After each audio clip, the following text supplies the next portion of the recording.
Tips para mantener un hígado saludable. Mantener un hígado sano con un peso saludable. Consumir una dieta equilibrada para mantener un hígado sano. Hacer ejercicio con regularidad. Evitar las toxinas. Consumir alcohol de manera responsable. Y no compartir artículos de higiene personal. Gracias por continuar con nosotros en tu programa Torre Médica. Estamos en nuestra mesa de conclusiones con nuestro invitado, el doctor Marco Covarrubias. Él es trasplante multiórgano. Y bueno, estamos hablando sobre las enfermedades hepáticas y me gustaría, Marco, que les comentes a nuestro auditorio si existe algo que podamos hacer en casa para detectar tempranamente una enfermedad hepática.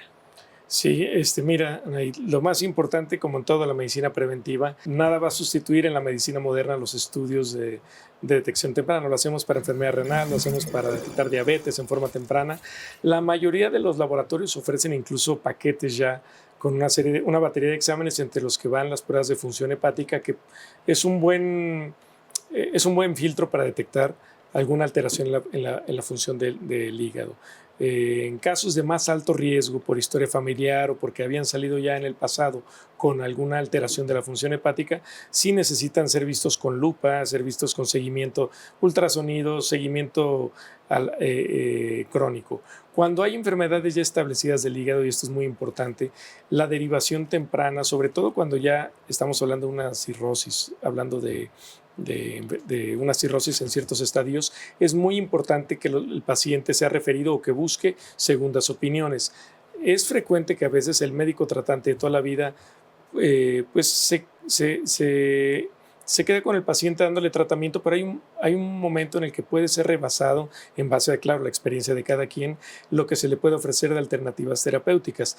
Desafortunadamente es muy frecuente que en el consultorio nos toca recibir pacientes que con enfermedad avanzada del hígado, en muy malas condiciones, pero que se saben enfermos desde hacía 7, 8, 9, 10 años y que incluso hasta para hablar de un trasplante puede ser que ya no sean candidatos por lo avanzado de su enfermedad, que pudo haber cambiado su pronóstico con haber sido referidos 3, 4 o 5 años antes. Es importante la derivación temprana, que el médico tratante sepa cuándo derivar a un paciente.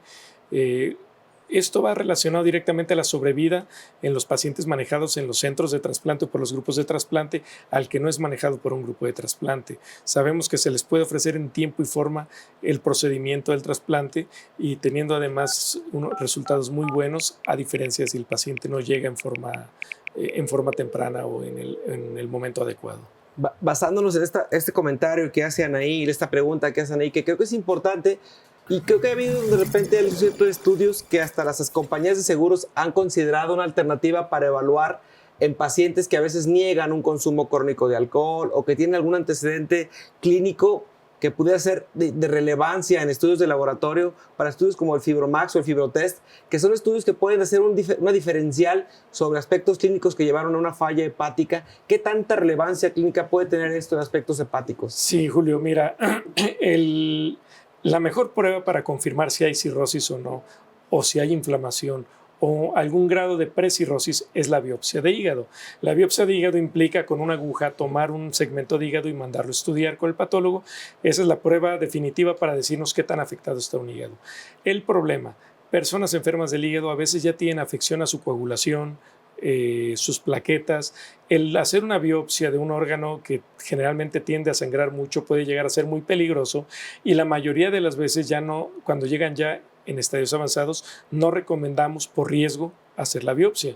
Se buscó a través de algún otro tipo de estudios que la forma en que pudiéramos establecer si había ya fibrosis o cirrosis en una persona, y el Fibromax, Fibrotest, Actitest y todas estas pruebas son un sucedáneo, es decir, algo que trata de sustituir un poquito a la biopsia. No la sustituyen, pero da una idea mediante una prueba de sangre si la persona puede tener cirrosis o fibrosis y si está asociada a alguna patología específica, generalmente por hígado graso o por alcohol es en los que se ha enfocado la prueba actualmente.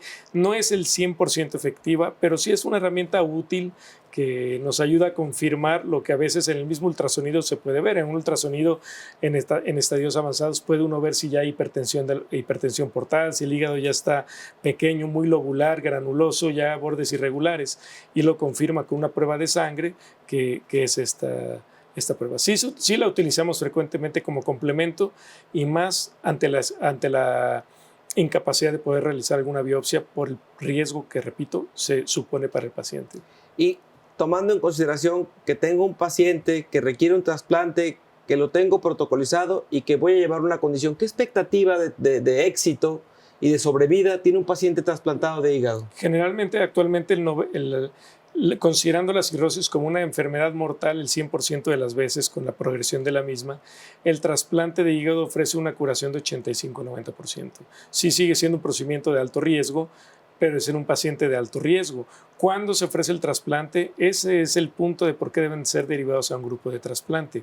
Nosotros ya tenemos, cuando estudiamos a los pacientes, nuestros parámetros para saber a quién ya es momento de hablarle de trasplante o a quién podemos tener aguantando todavía un poco con tratamientos médicos y de soporte. Existe, mediante los resultados de diversos estudios de laboratorio, hay unas escalas de calificaciones, la MELT, por ejemplo, en la que nosotros sabemos cuando ya el riesgo es muy alto para el paciente de no someterse a un trasplante y su riesgo de morir sin el trasplante en los siguientes 6 meses, es cuando ya nosotros nos acercamos a... tenemos ya la forma de saber matemáticamente cuando ese riesgo está presente y tratamos de adelantarnos a buscar la situación del trasplante en el momento justo, ni demasiado temprano, porque hay pacientes que sin el tratamiento del trasplante pudieran estar bien 3, 4, 5 años y el trasplante va a implicar cierto riesgo que pues no queremos someterlos, digamos, a un riesgo que rebase las posibilidades, que sea mayor al beneficio potencial.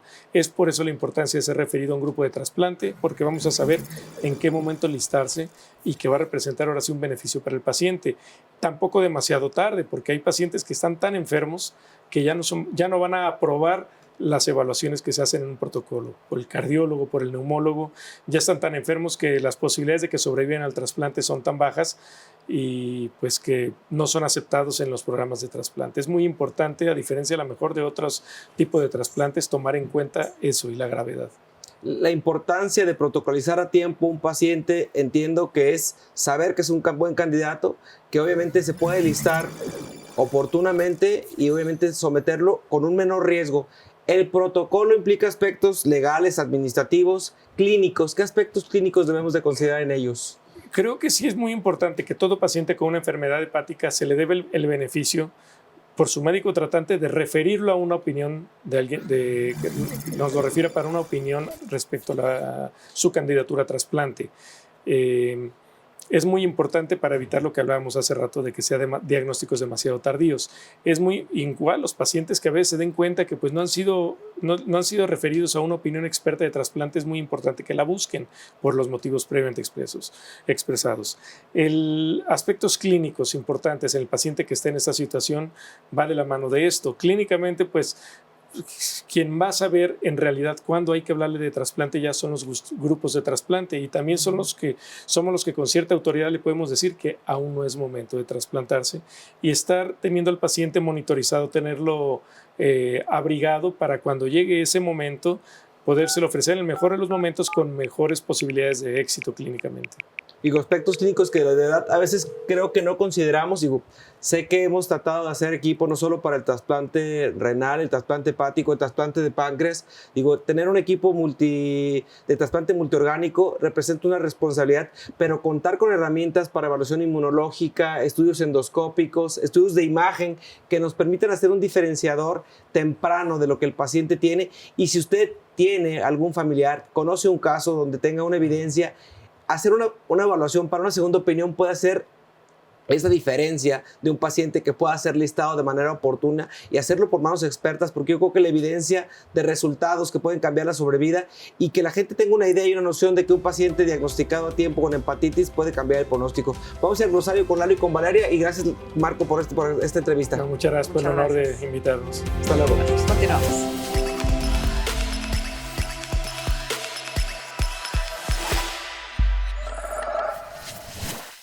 Continuamos con más en Torre Médica. Muchas gracias por seguirnos acompañando. Este es el glosario médico o lo que quisieron decir y tengo el gusto de estar acompañado en esta entrega por Valeria de la Mora. ¿Cómo estás, Vale? Súper bien, Lalo. ¿Y tú? Muy bien, listos y contentos y sobre todo interesantes. Cada semana lo es. Pero obviamente hoy comenzábamos al inicio de este programa justo con las encuestas en calle, donde la mayoría de las personas que amablemente respondieron a nuestras preguntas pensaban que obviamente lo primero que viene a nuestra mente cuando escuchamos la palabra cirrosis es el alcoholismo. Ya escuchamos a lo largo de esta charla con el doctor Julio, el doctor Marco Covarrubias, el doctor Ney, que no solo es la parte del alcoholismo. Sin embargo, en esta sección, entre Vale y un servidor, vamos a buscar aclarar aún más algunos de estos términos que tienen que ver con la temática que hoy hemos estado abordando. Y el primero tiene que ver con colangitis. ¿Qué es la colangitis? Es la inflamación de los conductos biliares, generalmente causada por una infección, y esta evidentemente puede afectar al hígado. ¿A qué se refiere autoinmune? Es cuando el sistema inmune ataca partes de nuestro cuerpo que están sanas como si fueran agentes externos. La siguiente palabra tiene mucho que ver, por ejemplo, con el color del saco que hoy Vale porta, y hablamos de ictericia. Es una coloración amarillenta en piel y ojos y es causada por un exceso de bilirrubina en la sangre. Generalmente esto se relaciona con problemas hepáticos. ¿A qué nos referimos cuando hablamos de cirrosis? Esta es una enfermedad crónica del hígado en la cual el tejido sano se va a reemplazar por cicatrices, impidiendo que este órgano funcione de forma correcta. Cuando usted vaya a consulta y su doctor le pida análisis o estudios en heces y le diga, usted tiene acolia, doctor, ¿qué es eso? Muy bien, la acolia es la falta de color en las heces que se vuelven normalmente pálidas. Esto puede ser ya obviamente un indicativo de problemas en el hígado o en las vías biliares. Finalmente, ¿a qué se refiere el concepto de coluria? Es cuando cambia el color de la orina hacia algo más oscuro, muy parecido al café, lo cual ocurre cuando se desecha bilirrubina conjugada, la cual nos podría indicar que hay un daño en el hígado, pero en condiciones normales no debemos encontrarla. Y con esto llegamos al final de esta sección, nuevamente agradeciéndole el que nos haya acompañado. Vale, muchas gracias. Muchas gracias, Lalo. Y desde luego invitarle para que semana a semana se quede con nosotros aquí en Torre Médica, su programa de especialidades.